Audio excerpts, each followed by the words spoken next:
My name is Captain Corey Leverett. I'm the Assistant Director of Operations for the Commissioned Officer Training here at Officer Training School at Maxwell Air Force Base in Montgomery, Alabama. The orientation phase is the first phase of development for commissioned officer training, and it really is about the first week to a week and a half of their training. We want our trainees, those doctors, those lawyers, the chaplains, to get the same foundation that your pilot is going to get, or the navigator, or anybody else that steps into the Air Force and puts this uniform on. Is that understood? Yes, sir. So step one here at commissioned officer training, getting them acquainted with how they should wear their uniforms, with how they need to march, how they need to carry themselves as professional officers. We're going to talk a little bit about what goes on here at OTS. It includes things such as the very basics of military heritage, Air Force heritage, drill and ceremonies, basic standardization, discipline. It's really an indoctrination into the Air Force. Crossing into the blue is a very ceremonial piece of what we do here at Officer Training School. Look down, up to, but not over the blue line. When they step across that blue line, it's that first step in their new career as an Air Force officer. One day forward, march. It's a very important piece of our training here at OTS. Left, pace. Drill instills standardization, discipline into all of our trainees.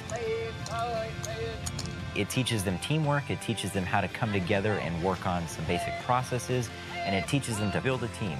And the way you're going to do that is you're going to start by marching. And we're going to expect you to move as a team and step through the entire training program here as a team. And that's all a part of the orientation phase.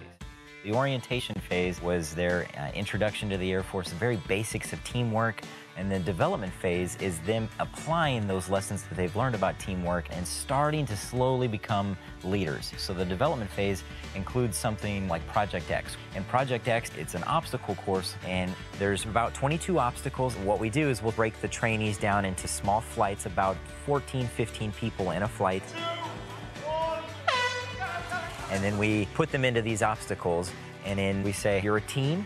We expect you to manipulate this obstacle and get through this whole process. So they could be given anything from a barrel to boards, rope, and they're expected to use all the tools that you've been given, everything that you've learned in your classrooms, everything that your flight commanders, your instructors have been teaching you, and now apply those principles.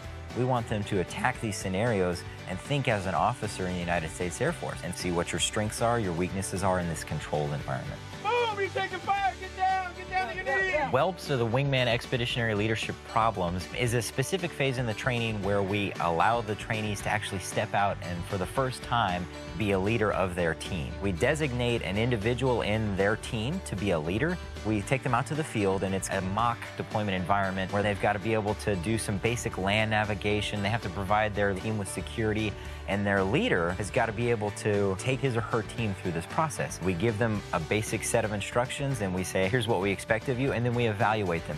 If they don't get feedback, they don't know what their strengths and weaknesses are, and that's how they grow through this process and become better leaders in the Air Force. The tattoo ceremony is a symbolic event. It's a change of command ceremony, and it really is a passing of the guidon from the staff to the trainees. Sir, I assume command. And from that point forward, we say we're going to slowly step back, and we're going to expect you to step up, start holding each other accountable, start making those leadership decisions. Sir, I assume command. From day 1 through the end of training day 23, we expect them to gradually take on more and more responsibility, and this is a very symbolic piece of that. The application phase is just like it sounds. They're expected to apply all the leadership theory, the teamwork, the team building, in the basic exercises that they've done in their classrooms, and really apply it in a simulated deployed environment.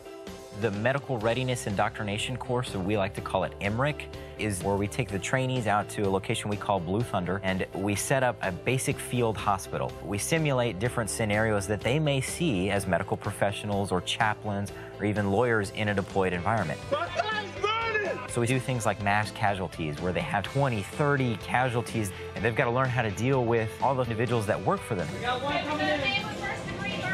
It's not specific to their job. Its core focus is, can you apply those lessons at a deployed location? And that's what we focus on. The ropes course is a motivational event. They walk out on what we call the toothpick, which is just 2 telephone poles that are about 50 feet in the air. So let go of that rope. Of course, they're harnessed in. Everything is completely safe. They've got to learn to trust your equipment, to trust your wingman. It's a lot of fun, but it's also a confidence-building tool as well. At the Leadership Reaction course, we take the trainees and they're in flights or groups of about 14, 15 individuals, and each of the trainees will actually get the opportunity to lead their team. Can you lead them, through these barrels over this? And it sounds very elementary, but it's all about problem solving. It's all about your basic leadership skills. Leadership's universal, so can you take that, apply what you've learned in the flight room to the obstacles that you see out here? The transition phase is the last phase of commissioned officer training. We've walked you through 23 training days, and now we're going to transition you to that operational Air Force. And it's really when the staff starts to take that coach or mentorship role.